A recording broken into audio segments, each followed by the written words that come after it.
Natinag din sa number 6 spot yung Clippers matapos silang tambakan ng Jazz. 34 points, 12 rebounds at 6 na 3-point shot mula dito kay Lauri Markkanen. May kasama pa yung poster dunk. Sa Yahoo Sports, makikita nyo naman sa screen yung standing nila. Yan yung top 10 per conference. Sa West kasi, dito makikita nyo number 6 ang Warriors. Dito naman ako tumitingin sa ESPN dahil nga sa mga remaining games at yung tiebreaker.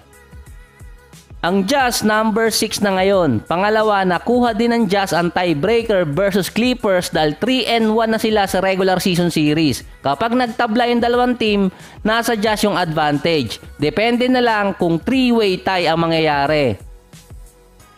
Minsan kasi dito sa Clippers, maalin kay Kawhi at kay Paul George yung inactive sa game. Ngayon versus Jazz, pareho silang pinahinga kung kailan pa importante yung game na yon sa season.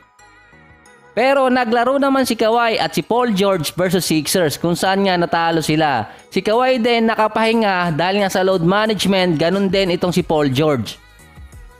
Pero hanggang nandyan pa yung dalawang players na yon, nasa striking distance pa rin sila sa number 6 or number 7 or 8 dahil nga sa twice to beat advantage. Mataas pa rin ang pag-asa nila makapasok doon. Pangalawa, sabi nga ni Joel Embiid sa last game nila versus Clippers, nagiging mala Michael Jordan si Kawhi kapag playoffs na. So posibleng nire-reserve nila si Paul George at itong si Kawhi kapag papatapos na yung season, kahit play-ins man lang yun or playoffs. Sabihin nating maaga pa pero hapon ko na in-upload to. Medyo tahimik talaga ang Clippers ngayon. Kaso nga lang nag-ingay itong si John Wall, lalo na yung patungkol sa stint niya sa Houston.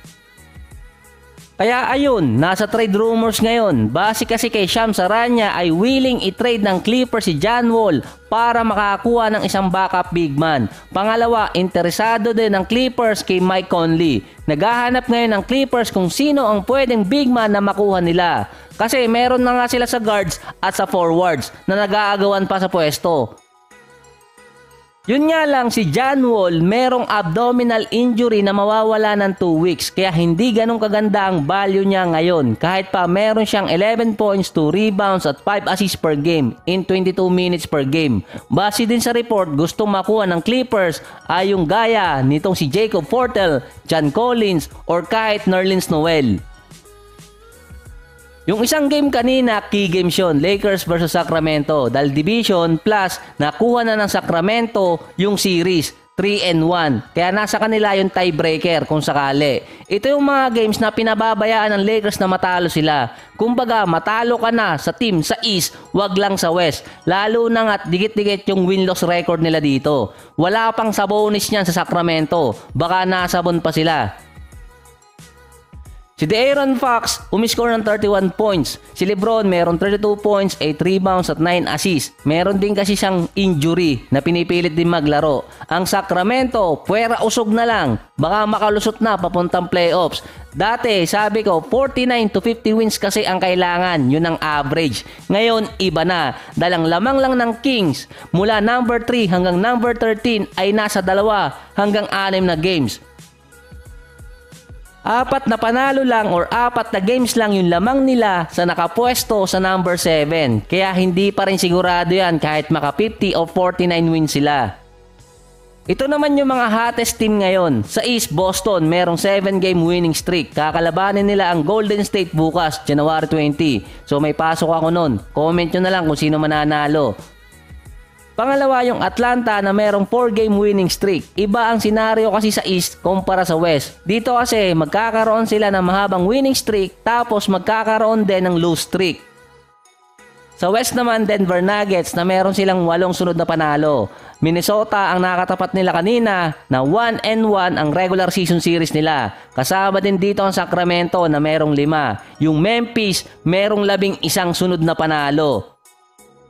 Nanalo kanina ang Memphis kontra nga dito sa Cavaliers na wala doon si Donovan Mitchell dahil sa groin injury na parang common na ang injury na yun ngayon. Pero dikit pa rin kasi ang laban dahil din sa free throw ni Ja Morant. Pero kanina parang nagkaroon siya ng shoulder or neck injury. Lumabas siya pansamantala pero bumalik din. Pero ito pa kasi yan, posibleng makaapekto to kay Ja Morant kapag papatapos na yung regular season at kapag pumasok sila sa playoffs.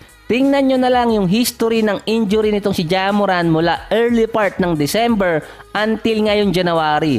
3 kung isasama mo yung injury niya kanina. Hindi talaga siya 100% na nakakalaro. Pero iba pa rin yung pinapakita niya. Ang masama nga lang dyan, kapag nadali siya ng mas malalang injury, baka matagal siya bago makabalik. Pero sabi nga sa interview ni Gary Payton sa podcast ni Kevin Garnett, si Ja Morant yung gusto niyang player sa NBA dahil nga hindi siya takot.